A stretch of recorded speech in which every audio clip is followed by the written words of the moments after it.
Olá, bom dia, estamos começando o Bom Dia Maranhão de hoje. As principais notícias desta quinta-feira estão aqui na TV Difusora. Polícia prende homens acusados de assaltar motoristas de aplicativos. Você vai ver também no Bom Dia. Vai começar o período de defesa do caranguejo Ussá. Ainda, senador Everton Rocha ocupa vaga na mesa diretora do Senado. No estúdio, o assunto é a reforma da Previdência e já medidas anunciadas que mudam as regras para a aposentadoria. E no esporte nós vamos falar sobre o jogo de hoje do estadual. O Imperatriz e a equipe do Pinheiro jogam hoje à noite pelo estadual e Moto e Sampaio se preparam para um super clássico que acontece no final de semana. O Bom Dia Maranhão está começando agora.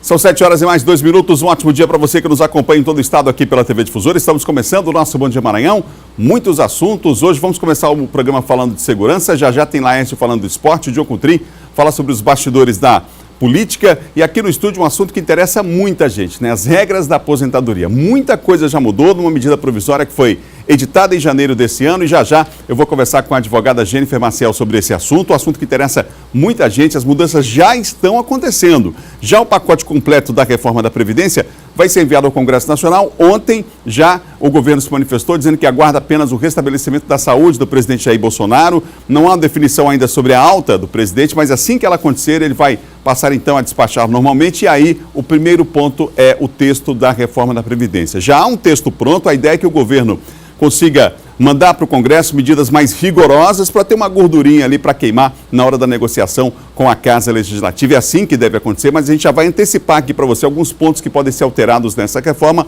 e falar de medidas que já estão em vigor. Entre elas, um pente fino no INSS para tentar encontrar aquela questão das fraudes, enfim. Já a medida é polêmica, já uma reclamação por parte de vários sindicatos em relação a essa situação aí, como se estivesse colocando o trabalhador, criminalizando, digamos assim, o trabalhador. Enfim, as opiniões se dividem, mas a gente vai falar já com uma especialista do assunto sobre os pontos mais importantes das mudanças que já aconteceram e aquilo que pode mudar ainda nessas regras da Previdência também, tá bom? Mas a gente começa o programa de hoje mostrando que aqui na capital, 2 homens foram presos, suspeitos de praticar assaltos com arma de fogo a motoristas que trabalham com aplicativos. Jefferson Correia, de 18 anos, e Eric Silva Santos, de 19, já tinham passagem por roubo pela polícia, que chegou aos suspeitos após uma série de assaltos praticados por eles no final do ano passado. Ao puxar a ficha dos 2 elementos, nós constatamos que já tinham passagem pela polícia também por crime de roubo, né, com o mesmo modus operandi, e diante disso foi representada a prisão preventiva ao Poder Judiciário, que foi acertadamente decretada e na tarde de ontem, a equipe de captura conseguiu cumprir com êxito. A polícia descobriu que os criminosos usavam celulares roubados que tinham um aplicativo para fazerem a chamada das corridas. Dessa forma, eles não deixavam pistas no aparelho que os associassem ao assalto. Jefferson e Eric foram encaminhados ao complexo penitenciário de São Luís.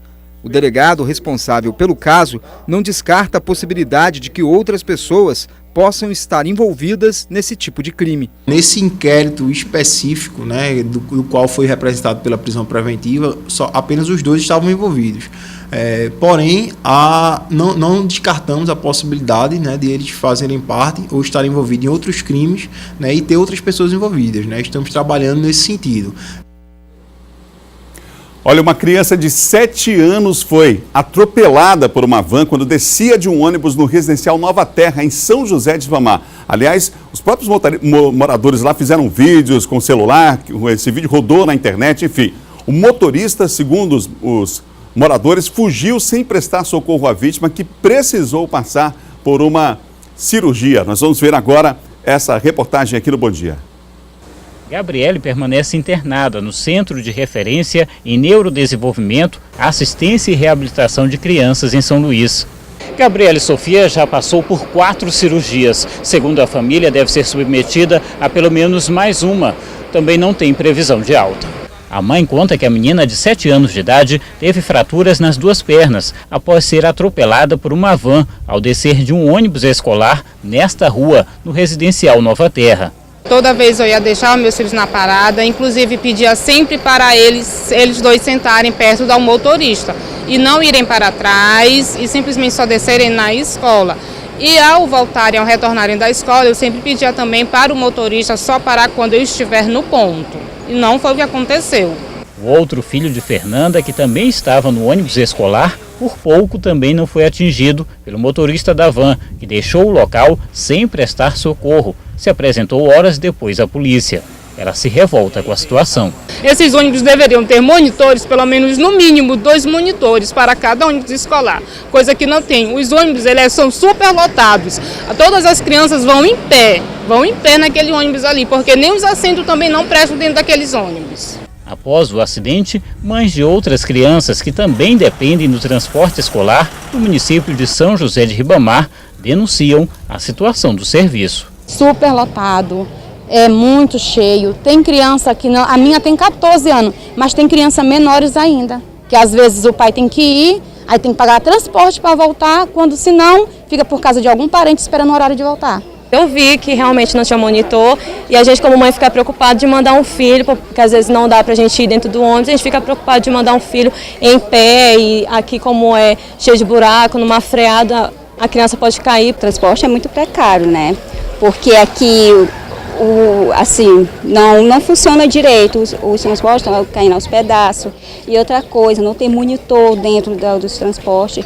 E às vezes tem algumas crianças que colocam as suas cabeças lá de fora e a gente tem que intervir. Como se não bastasse, segundo a comunidade que vive na região, o excesso de velocidade no local do acidente é algo comum e a sinalização não seria adequada. A questão, por não possuir sinalização, né, acaba acontecendo vários acidentes, assim como ocorreu um acidente com o motoqueiro e o ônibus escolar no ano passado. Já tinha havido outro acidente aqui dentro do conjunto, certo? Esse aqui é o segundo, só que esse foi envolvendo uma estudante da rede municipal. Nós não conseguimos contato com a Prefeitura de São José de Ribamar para falar desses casos, mas nós vamos continuar insistindo, tentando obter informações a respeito, inclusive, dessas denúncias que foram feitas, que são sérias. O espaço está aberto aqui no Bom Dia também, para a Prefeitura dar a sua versão em relação a esse caso e a essas situações que foram aí denunciadas pela comunidade, tá bom? Confira agora o nosso giro de notícias. Para melhorar o aspecto de higiene, estão sendo desenvolvidas ações diárias de limpeza e lavagem em mercados de São Luís. Os trabalhos da tarde de ontem aconteceram na Feira do João Paulo. O trabalho realizado pelos agentes de limpeza pública contou com o auxílio de um caminhão-tanque. A previsão é que essa ação de limpeza aconteça a cada 15 dias e, assim como João Paulo, todas as feiras da capital, entre pequenos, médios e grandes mercados, a partir de agora, sejam lavados regularmente. Para os comerciantes, com um ambiente mais limpo, será possível atrair mais consumidores e, consequentemente, eles esperam garantir mais vendas. Foi condenado a 24 anos e 6 meses de reclusão por homicídio por motivo torpe, meio cruel e feminicídio, João Batista dos Santos. Ele foi a júri popular na manhã de quarta-feira pelo assassinato de Domingas Ladiele Souza dos Santos, com quem teve 2 filhas. O crime aconteceu em novembro de 2017, 3 meses depois da separação do casal.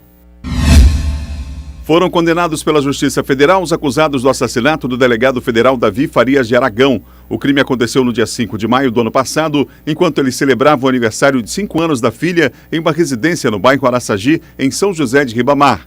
O juiz federal da 2ª Vara Criminal da Justiça Federal condenou Davi Costa Martins a 32 anos e 6 meses de prisão em regime fechado. Também foi condenado pelo mesmo crime o Anderson de Moraes Baldez. A pena dele foi fixada em 31 anos e 10 meses de prisão, também em regime fechado.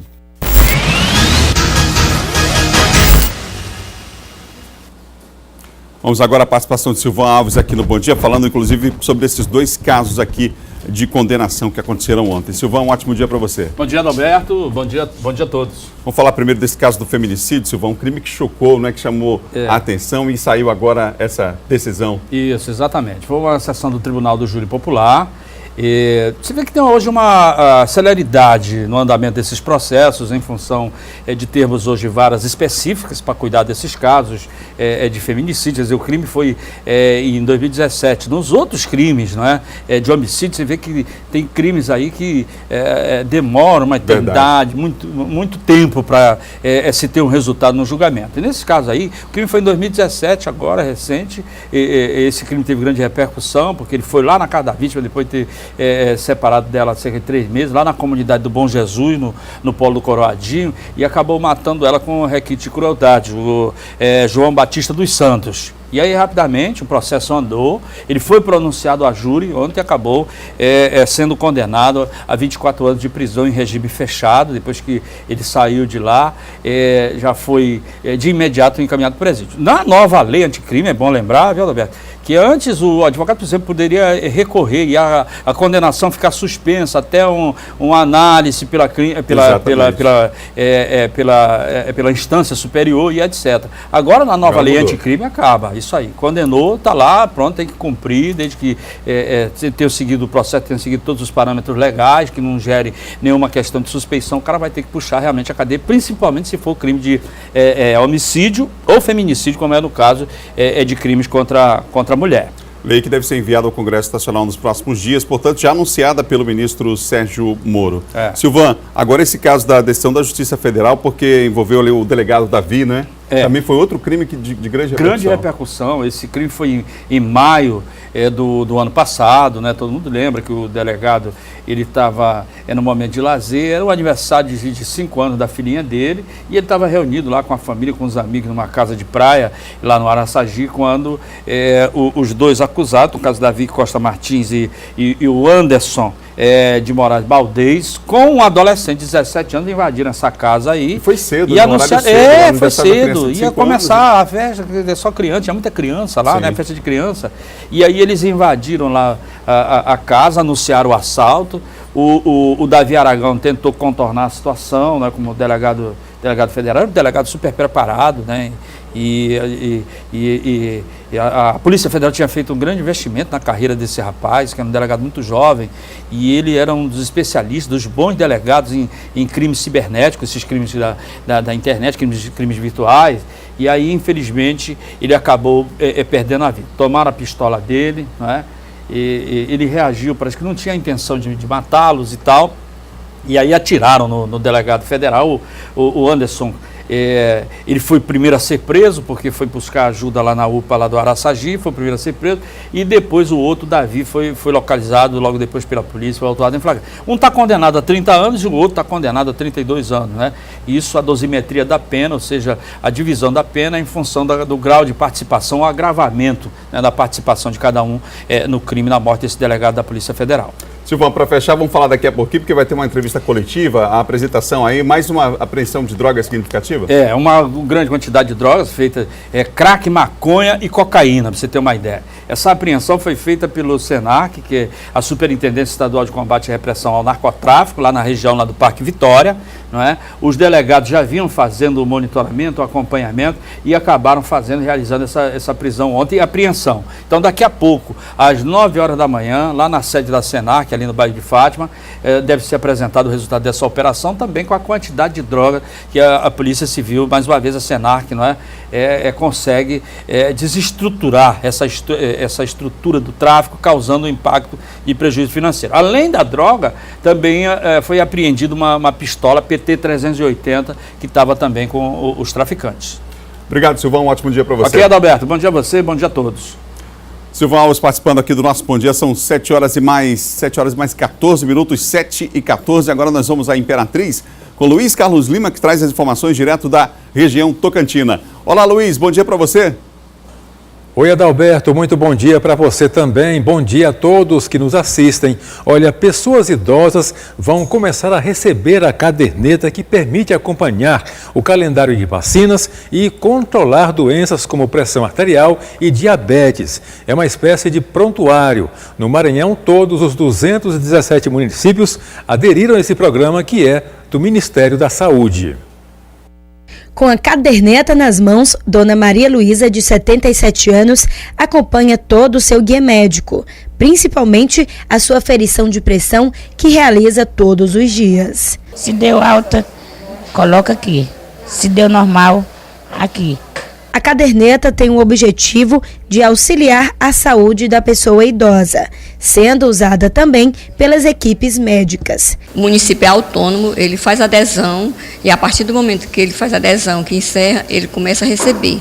Os nossos municípios, assim como o Maranhão está 100% de cobertura, o município da Regional também, todos os 16 municípios fizeram adesão em 2018. Para a realização dos serviços, a equipe da Regional de Saúde de Imperatriz também se capacitou para esse atendimento voltado aos idosos. Dona Eusimar, de 67 anos, destaca a importância que a caderneta tem para o seu dia a dia.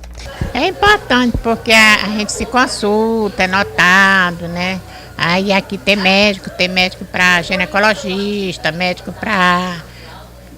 geral. E aí a gente vai passa e também em outros setores que a gente vai também, já mostra a carteira, né?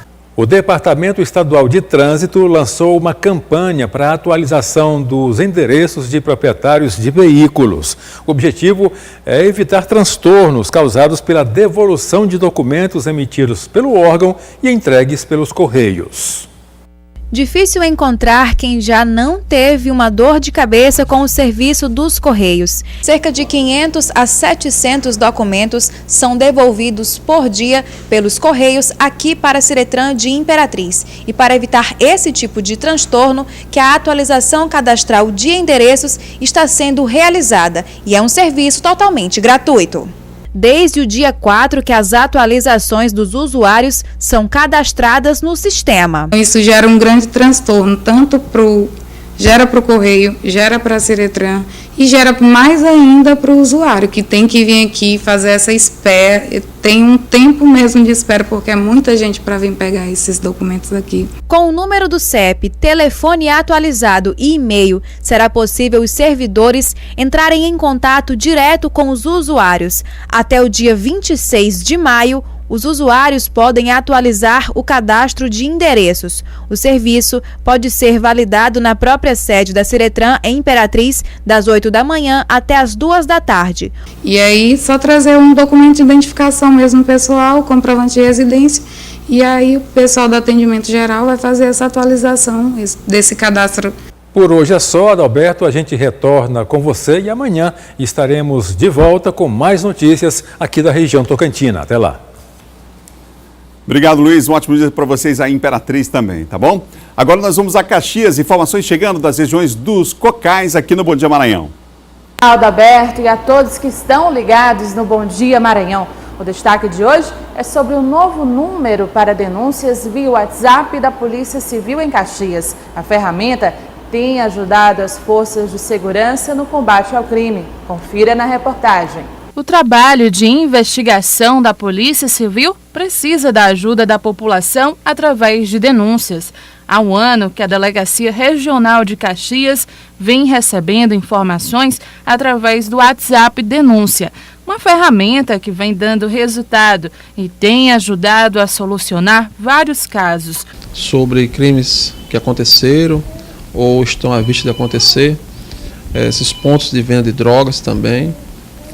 E vem dando resultados, e nós tivemos um problema técnico, tivemos que mudar o número, mas já está aí, já está sendo divulgado, e a gente espera que esse feedback que nós sempre tivemos da nossa população, que continue, que as pessoas continuem enviando essas denúncias, e o sigilo está garantido. O delegado enfatiza que o número não é para emergência. Às vezes as pessoas ligam ou passam mensagem, né? Esse telefone não é o telefone de emergência. O telefone de emergência da polícia é o 190 da Polícia Militar e o 3521-8781, que é do nosso plantão da Polícia Civil, que funciona 24 horas. Esses são telefones de emergência, né? O WhatsApp Denúncia, o Disque Denúncia, é para que as pessoas forneçam à Polícia Civil informações, detalhes, às vezes informes, que possam ajudar na elucidação dos crimes que aqui acontecem, bem como aqueles que a gente pretende evitar, né? E também, principalmente, os pontos de venda de tráfico em Caxias. Era essa a informação de hoje aqui da região dos Cocais. Aqui é Paula Menezes. Até o nosso próximo encontro. Obrigado, Paula. São 7h20, 7h20. Você ligado aqui no Bom Dia Maranhão nessa manhã de quinta-feira. E olha, vai começar o chamado período de defeso do caranguejo-uçá. Essa espécie, você sabe, fica protegida por lei para que aconteça então a reprodução. É o Eduardo Erceira que tem os detalhes para nós. Olá, Eduardo, bom dia. Olá, muito bom dia, Adalberto. Bom dia a todos que acompanham o Bom Dia Maranhão. Pois é, Adalberto, esse período de defeso do caranguejo da espécie Uçá, ele tem início hoje, nesta quinta-feira, dia 6, e se estende até o próximo domingo, dia 10 de fevereiro. Não é só o caranguejo Uçá, também o camarão, de 3 espécies também, está no período de defeso. Camarões aí de 3 espécies, da espécie branca, camarão branco, camarão rosa e também o camarão 7 barbas. Esse período, Adalberto, é justamente para que essas espécies elas possam garantir a reprodução delas. E durante esse período de defeso, a gente lembra que é proibido a pesca, também o transporte e a comercialização. Só que aí tem 2 pontos importantes. Essas pessoas que trabalham tanto com a catação de caranguejo quanto com a pesca, eles têm direito ao seguro-desemprego e eles têm que declarar também o estoque aos órgãos responsáveis. As pessoas que vivem da pesca dos 2 produtos podem requerer o benefício do seguro-defeso. O benefício é concedido ao pescador profissional artesanal durante o período de defesa da atividade pesqueira para a preservação da espécie. Podem ser contemplados com benefícios pescadores que exerçam a atividade de forma ininterrupta, individualmente, ou em regime de economia familiar, tenham registro ativo há pelo menos 1 ano no Registro Geral de Pesca do Ministério da Agricultura, Pecuária e Abastecimento, na condição de pescador profissional artesanal e sejam segurados especiais na categoria de pescador profissional artesanal. A gente inclusive está aqui, Adalberto, mostrando um ponto onde acontece o comércio de caranguejo, é um ponto muito conhecido aqui na rotatória do Anel Viário, e também a gente lembra que acontece em outras rotatórias também importantes aqui de São Luís. Na rotatória do Calhau também pode ser encontrado, na rotatória do Olho d'Água também é comercializado, no bairro do João Paulo também é bastante comercializado o caranguejo Uçá, mas a gente lembra que essa declaração de estoque e também o seguro-desemprego é para os pescadores, catadores de caranguejo, mas essa declaração de estoque não é só para eles, também para os grandes restaurantes que comercializam aí o caranguejo. Como eu disse, são 3 períodos, são esses 3 primeiros meses que acontece aí o período de defeso, tanto do caranguejo quanto aí do camarão. Em janeiro já passou, foi entre os dias 2 e 7 e 17 e 22, agora em fevereiro aconteceu entre os dias 1º e 6 e também de 16 a 21 de fevereiro e no período de março. E acontece do dia 2 ao dia 7 de março e também entre os dias 18 e 23. São aí os períodos de defeso para a espécie do caranguejo Uçá, mas a gente lembra também que o período de defeso é para o camarão 7 barbas, rosa e branco. Para o camarão vai de 1º de janeiro até 31 de março. Voltamos com você, Adalberto. Eduardo, uma curiosidade aqui, caranguejo ou camarão, o que você prefere? Pra falar a verdade, eu gosto dos 2, viu, Adalberto? Eu gosto dos 2, aprecio os 2, viu? Sempre quando tem a possibilidade. O caranguejo dá um pouco mais de trabalho, né, Adalberto? Pra comer, tem que quebrar ali, mas é bem gostoso. O camarão também para descascar, mas é bem mais fácil. Mas os 2 são bem gostosos. Na verdade, o público ludovicense, o povo nordestino, também o povo brasileiro, mas a gente percebe que aqui, como o litoral é mais extenso, principalmente aqui no estado do Maranhão, a pesca acontece ainda com mais frequência e o público aprecia muito, tanto o caranguejo quanto o camarão. Obrigado, Eduardo. Já esperava essa resposta do Eduardo aí, não é? Bom gourmet aí, caranguejo, camarão, enfim, os 2 maravilhosos. Mas claro que respeitar o período do defeso é fundamental até para a manutenção da própria espécie, não é? São 7h24. Vamos para o intervalo. Na volta nós vamos saber mais sobre a reforma da Previdência. O assunto aí está em pauta e mudanças já foram anunciadas em algumas regras para aposentadoria. Mudanças já foram anunciadas através de medida provisória. A gente vai falar sobre o assunto já, depois do intervalo. E mais, tem Laércio Júnior destacando o esporte. Hoje tem Imperatriz e Pinheiro, hein? E essa semana tem Sampaio Moto, o Superclássico acontece no fim de semana. Já tem Laércio Júnior falando de esporte. São 7h24. Vamos para imagens ao vivo agora. Rotatória do Anel Viário, tempo nublado aqui na capital. É assim que começa essa quinta-feira. O Bom Dia volta já.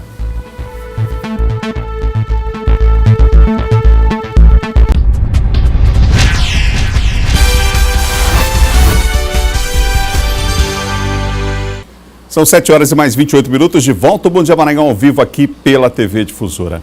O texto da reforma da Previdência que segue para o Congresso Nacional aguarda apenas que o presidente Jair Bolsonaro tenha sua saúde restabelecida. Mas essa semana vários pontos da reforma já foram anunciados aí e uma medida provisória editada no fim do mês passado, janeiro, já trouxe alterações importantes na questão previdenciária. Para falar sobre o assunto, eu recebo aqui no estúdio uma especialista no assunto, a advogada Jennifer, está conosco aqui nessa manhã, Jennifer Maciel. Jennifer, bom dia. Bom dia. Bom, Jennifer, as alterações aconteceram, a gente nem se deu conta, né, mas já estão em vigor. Entre elas, por exemplo, a alteração relacionada ao auxílio reclusão. Isso, e a alteração foi dada através de uma medida provisória, a medida provisória 871, né, que já foi publicada desde o dia 18 de janeiro de 2019, e uma das medidas é o auxílio reclusão, que antes não tinha a carência, né, e hoje tem que ter no mínimo a carência de 24 meses para poder ter esse direito, né, os dependentes, né, de pessoas que estão presas, que tem esse direito, porque também o auxílio reclusão é um benefício que sempre teve muita discussão, sempre teve muito discurso falacioso na internet, dizendo que preso recebia benefício previdenciário. Não, preso nunca recebeu benefício previdenciário. Né? E agora também a outra alteração é que agora são os presos, mas do regime fechado. Que tem do regime fechado, esses. só esses. E são os dependentes dele, só que tem que ter no mínimo 24 meses de carência, que aí é caso um pouco mais restrito. Então praticamente não vai ter mais esse benefício, vai ser pouquíssimas pessoas que vão ter acesso a esse tipo de benefício. E como é que ficou a questão da aposentadoria rural do segurado especial?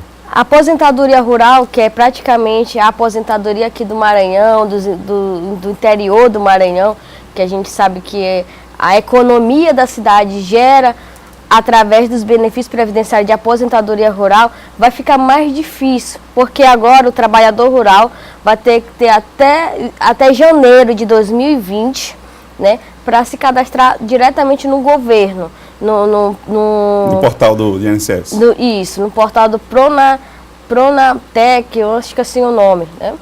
E aí vai dificultar um pouco mais, e isso tirou também a autonomia dos sindicatos rurais, que eles que homologavam a certidão de tempo de atividade rural dos trabalhadores rurais, pescadores, colônia.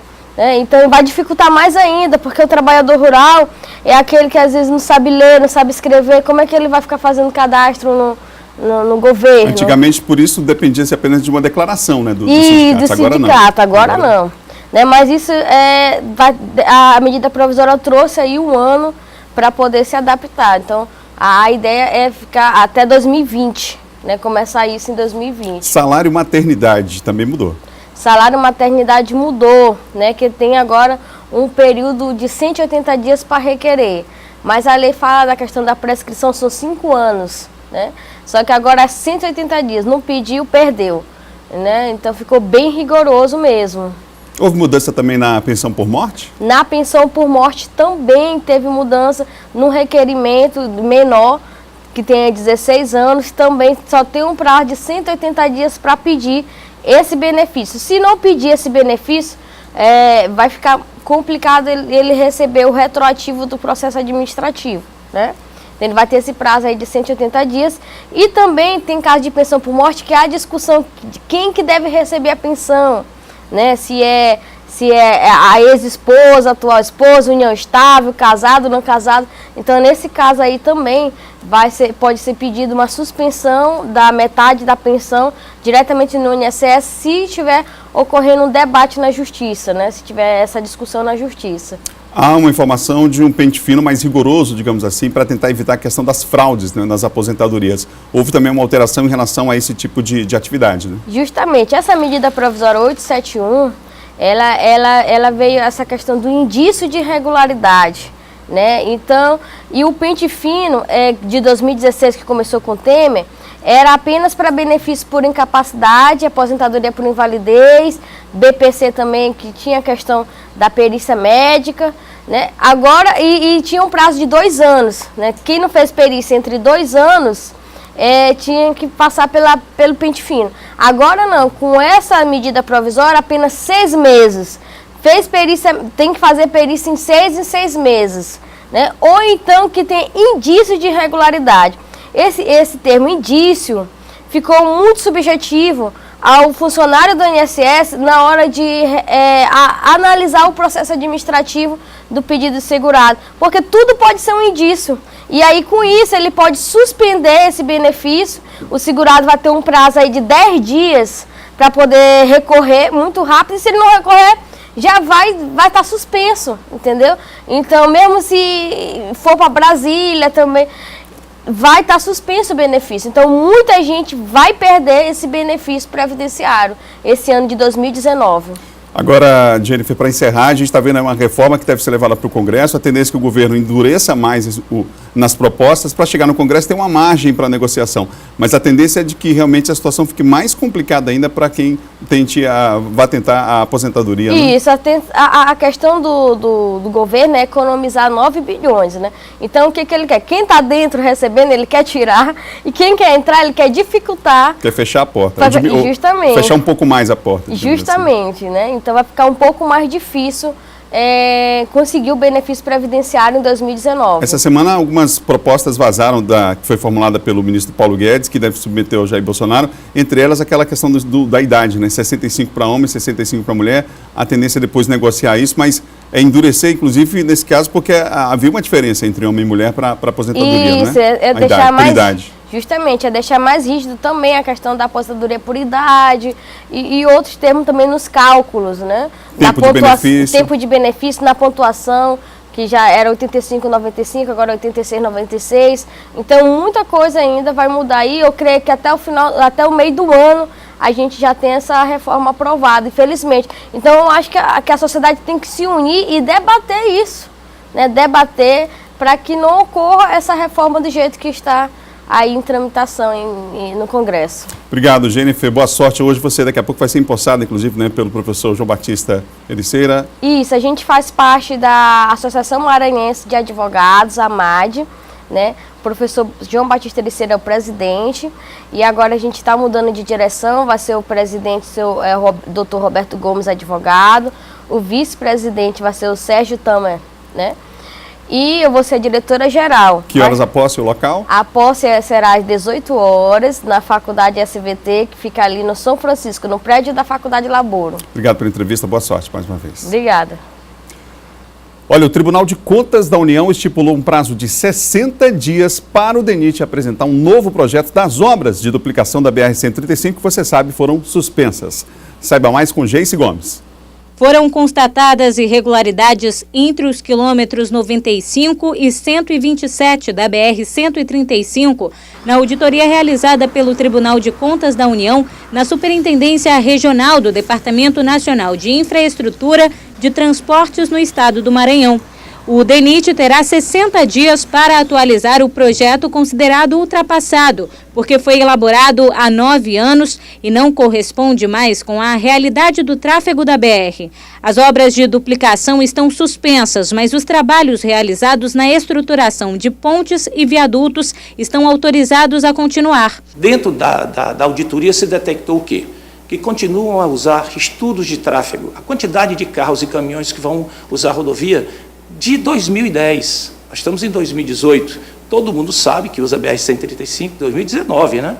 Que a estrada está superlotada. Infelizmente, ela ganhou o triste apelido de Estrada da Morte, e não é por outro motivo, ela é perigosa e superutilizada.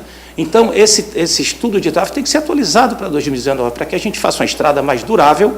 Por meio de nota, o DENIT informou que a revisão e a autorização dos referidos projetos já estão sendo feitas, antes mesmo da decisão do Tribunal de Contas da União, e que o prazo não irá acarretar em prejuízos às obras, já que até o fim do período chuvoso os projetos estarão aprovados. Mas, além da suspensão, outros problemas impedem a execução da obra em alguns trechos. Na realidade, a obra vem sendo atrasada por problemas com as comunidades quilombolas, o Ministério Público Federal está tratando disso, tem desapropriações que ainda não foram feitas por falta de recursos orçamentários, segundo o DENIT, e várias outras situações que estão fazendo com que a obra perdure no tempo sem ser concluída. A atuação do DENIT foi alvo de críticas na Assembleia Legislativa do Maranhão, não só em relação à duplicação da rodovia. O deputado Vinícius Louro denunciou alguns trechos críticos. À noite, quando viaja, não vê menos de 8 a 10 veículos estacionados, ou com rodas quebradas ou com pneus estourados, justamente por causa dessa buraqueira. Isso facilitando as ações dos bandidos, dos assaltantes que podem ali pegar uma família e ali naquela família poder assaltar o seu veículo. Além disso, os deputados apontaram as principais necessidades das localidades do estado, que foram desde o transporte escolar à assistência médica. A sessão também foi marcada pela despedida do deputado Marcelo Tavares, que deixa a Assembleia para assumir a Casa Civil.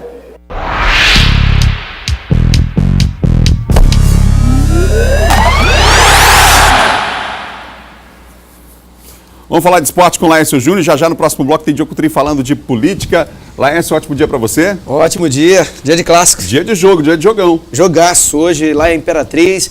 A bola vai rolar, a região Tocantina toda com muita expectativa. O Cavalo de Aço tem 4 pontos, está nesse duelo importante pela classificação e vai enfrentar o Pinheiro, que é a grande sensação desse campeonato no início da temporada. A gente conferiu a preparação do Cavalo de Aço para a partida de hoje à noite.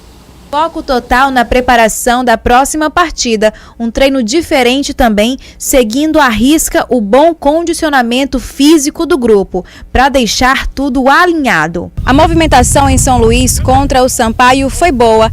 Essa foi a avaliação feita pelo técnico Rui Scarpino. E para continuar dando ritmo e entrosamento entre os atletas, que a base do grupo permanece. Assim eles vão conseguir evoluir e pontuar na tabela. E quem sabe garantir os 7 pontos.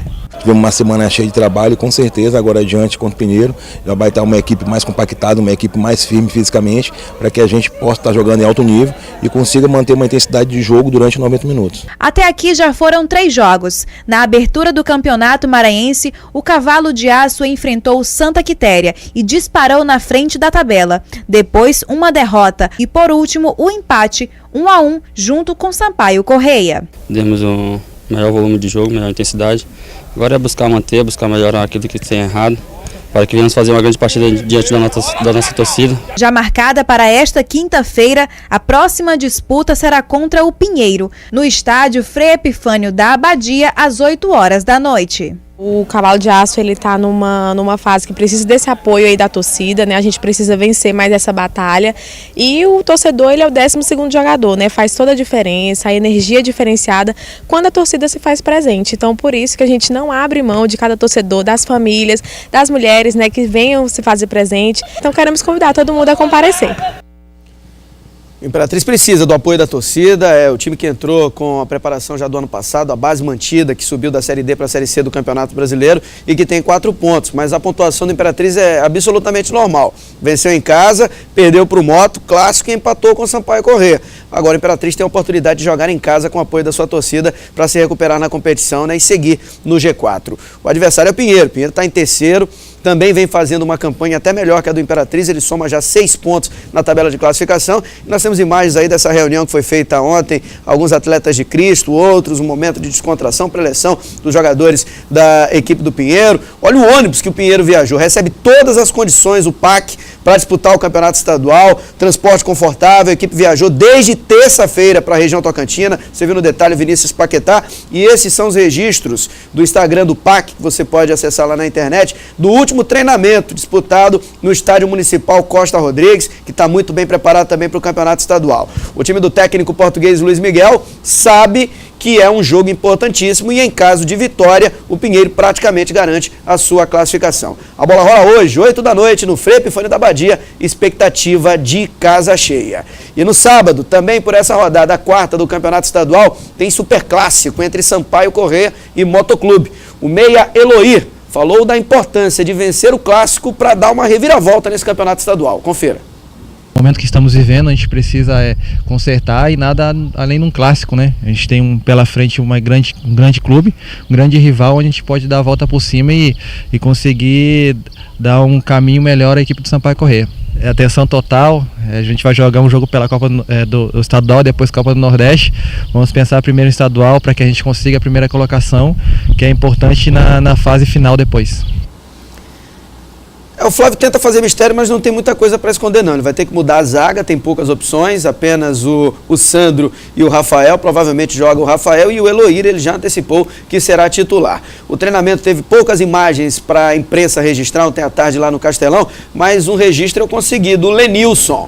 O Lenilson é um meia de 34 anos, natural do Rio de Janeiro, mas criado no interior do estado do Maranhão, revelado pelo Maranhão Atlético Clube. Esse jogador que você vê na tela aí deve acertar com o Sampaio Correia. Muito bom jogador, passagem pelo Moto, Sampaio, Maranhão, Clube do Remo, tem vasto mercado lá no interior do Rio Grande do Sul e esta semana deve pintar como reforço oficial do Sampaio Correia. Ele que está treinando lá caladinho, mas eu acabei registrando essa presença juntamente com o nosso José Antônio Teixeira, cinegrafista da TV Difusora, a presença do Lenilson lá lá no treinamento do Castelão. No Motoclube, o técnico Wallace Lemos prega respeito. O Moto vive um melhor momento que o Sampaio. Trabalho do Motoclube que vem sendo realizado desde o mês passado, engrenou, vem com 3 vitórias no Campeonato Estadual, a última delas diante do PAC, e 2 grandes partidas pela Copa do Nordeste, lá em Salvador e em Maceió. E o técnico só tem uma dúvida: quem será o substituto de Lucas Dias, que foi expulso na partida contra o Santa Quitéria em São Mateus? Ele tem 2 opções, mas ainda não revela quem será o companheiro de zaga do Alisson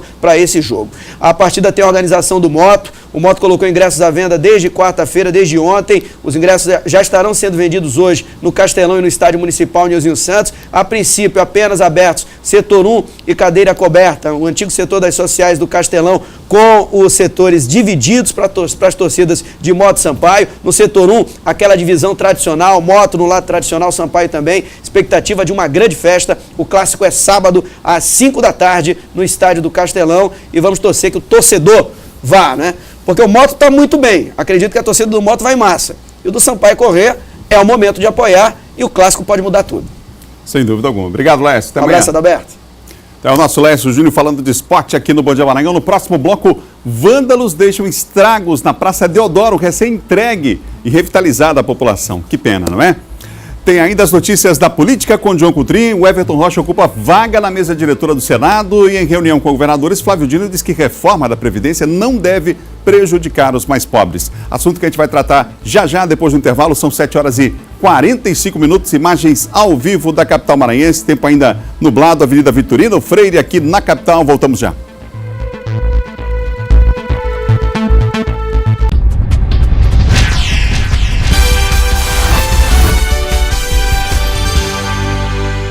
Não perca a hora, são 7h48, 7h48 em todo o Maranhão, hein? Vamos falar de política? Vem para cá, João Coutrinho, porque o governador Flávio Dino anunciou aí que essa reforma da Previdência, olha, ela pode prejudicar os mais pobres. Isso é uma realidade, né, João? Bom dia. É realidade. Bom dia, Adalberto. Bom dia a todos. Bom, tempo de contribuição e idade mínima altos, e isso pode prejudicar, sobretudo, os mais pobres, aqueles aí que necessitam trabalhar mais e contribuir mais. Isso foi tema, Adalberto, de uma reunião ontem com governadores do Nordeste, no qual o Flávio participou, essa reunião com os governadores. E, claro, além de uma carta feita pelos governadores do Nordeste, a temática foi principalmente reforma da Previdência e, claro, a lei anticrime do Sérgio Moro. Qual a avaliação do Flávio e dos governadores presentes ali, a maioria dos governadores presentes nessa reunião? É que a reforma da Previdência, do jeito que está estabelecida pelo governo, ou seja, qual é uma pré-reforma que foi divulgada? É que o tempo de contribuição seria de 65 anos, o mínimo, Adalberto. Para homens e mulheres, né? Aliás, a idade mínima para homens e mulheres, 65 anos. É muito, muito alto, além, claro, de que você, se você quiser ter 100% do seu salário na sua aposentadoria, você tem que contribuir 40 anos de contribuição para você ter 100% do seu salário como aposentado, ou seja, tempo mínimo de contribuição 20 para 60%, ou seja, um limite muito acima da realidade, principalmente do Nordeste, no qual o governador Flávio Dino ele disse que só onerará, prejudicará os mais pobres na avaliação dele, Adalberto. Ô John, falar em governador Flávio Dino, as mudanças anunciadas aí agora para esse mês de fevereiro, você já tem alguma informação sobre elas? Bom, amanhã, a possibilidade de amanhã, o Flávio já fazer o anúncio de algumas mudanças. Ele sempre fala sobre isso, sobre alterações, utilizando-se das redes sociais, sobretudo o Twitter. Por exemplo, o que pode ocorrer? Ontem se ventilou, durante todo o dia, a possibilidade de mudança na pasta de turismo e cultura, com a possibilidade do Diego Galdino sair para assumir a CAEMA. A CAEMA hoje é dirigida pelo Carlos Rogério. Então, ele pode sair e dar lugar para o Diego Galdino, que sairia do Turismo e Cultura para essa pasta.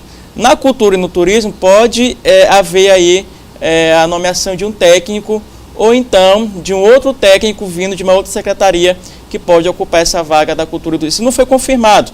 Eu até conversava ontem, Adalberto, com algumas pessoas próximas ao Diego, e ele disse que isso aí é boataria, mas o fato é que pode acontecer essas mudanças. Além, claro, da cultura e turismo, o ICAEMA pode mudar, por exemplo, A SECAP, Secretaria de Comunicação e Articulação Política, ficaria com o Rogério Cafeteira. Ele pode assumir a SECAP, ser o titular da SECAP, havendo essa mudança, já que o Márcio Gerri vai para a Câmara Federal. Outra pasta, a Agricultura. Na Agricultura, o Márcio Naise pode voltar para assumir essa pasta. O Márcio Naise é deputado estadual eleito pelo PDT. Outras alterações devem ser feitas também aí na SECID, que é a Secretaria das Cidades, que pode ir para o deputado Rubens Júnior.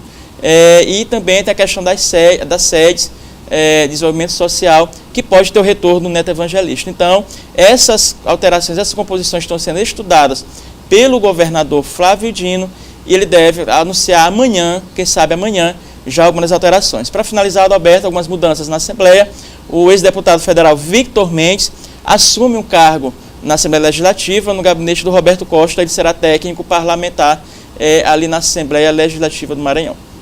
Ô John, o Everton Rocha ocupa agora uma vaga na mesa diretora do Senado. A definição aconteceu ontem lá em Brasília, dessa mesa diretora. Aliás, a gente tem uma imagem aqui com a mesa completa. Vamos ver essa imagem? E aí na imagem a gente já comenta, então já fala sobre essa mesa diretora. Aí está a nova mesa diretora do Senado. Está aí, portanto, presidente Davi Alcolumbre, primeiro vice-presidente Antônio Anastasia. PSDB ficou. Segundo vice-presidente Lazier Martins, o primeiro secretário Sérgio Petecão, o segundo Eduardo Gomes, o terceiro Flávio Bolsonaro. Indicação do PSL. Indicação do PSL, o quarto Luiz Carlos Renzi e na suplência Marcos Duval, Everton Rocha, Jacques Wagner e Leila Barros. Está aqui composta a mesa, John? Composta a mesa, em participação do Everton, do PDT, da oposição, da esquerda, Adalberto. O PSDB ficou com a primeira vice-presidência. Claro que ele tentou contemplar, o Davi tentou contemplar os partidos que o apoiaram. PSDB, Democratas, ou seja, PSB, com a Leila, que também é do PSB, participando dessa composição, Adalberto. Então, a grande surpresa na minha avaliação é o Everton aqui como segundo suplente de secretário da mesa diretora. É claro que ele não participou ativamente da eleição do Davi, mas ele conseguiu, através da articulação dele do partido, do PDT, conseguiu se encaixar aqui nessa questão desse secretariado na mesa diretora. É importante destacar que o Everton é líder do PDT, a Elisiane Gama também senadora, líder do PPS, e o Roberto Rocha, líder do PSDB, foi anunciado ontem. Portanto, nós temos assim, uma bancada de senadores no Senado muito forte, Adalberto, e quem vai ganhar com isso é o Estado do Maranhão, mas claro, pontuando, se todos estiverem unidos. É importante que o Roberto, a Elisiane e o Everton e o Roberto Rocha estejam unidos ali na bancada do Senado Federal. Obrigado, John. Amanhã nosso John Coutrin está de volta aqui no Bom Dia. A gente fala mais sobre a repercussão aí do Lula, que foi condenado pela segunda vez, né, 12 anos e 11 meses, no caso agora do sítio lá de Atibaia. Vamos mudar de assunto? Olha, turistas e moradores de São Luís prestigiaram a programação da Casa do Tambor. Casa do Tambor, aqui na capital, Casa do Tambor de Crioula. Até o carnaval, várias apresentações estão previstas. A chuva não intimidou e o público veio acompanhar o início da programação de pré-carnaval da Casa do Tambor de Crioula em São Luís. No palco, como todas as quartas-feiras, 2 grupos se apresentaram. Nesse espaço de preservação e valorização da dança, que recebeu o título de Patrimônio Cultural e Imaterial Brasileiro. É muito bom para nós. Nós enfrentamos sol, chuva, tudo. Amei, porque a gente tem um local apropriado para todo mundo, né? É muito bom, muito bom. Até o período de carnaval, as apresentações serão mantidas com grupos diferentes e de forma gratuita. Portas sempre abertas para maranhenses e turistas. Nós começamos agora a inserção na Casa do Tambor de Crioula no carnaval. Além de ser uma manifestação identitária do cenário cultural do Estado, ela também está no imaginário popular do maranhense, que sempre acompanhou no período do carnaval. Então agora, no carnaval, ele brilha aqui na casa. Diversidade que só se encontra aqui, marca da cultura maranhense, que será ainda mais valorizada no carnaval deste ano. A marca principal da nossa cultura é essa diversidade, tanto no São João quanto no carnaval. No carnaval nós temos o tambor de crioula, temos os blocos tradicionais, as escolas de samba, então tudo isso forma a nossa cultura. É essa diversidade que chama também a atenção do povo para vir para o Maranhão.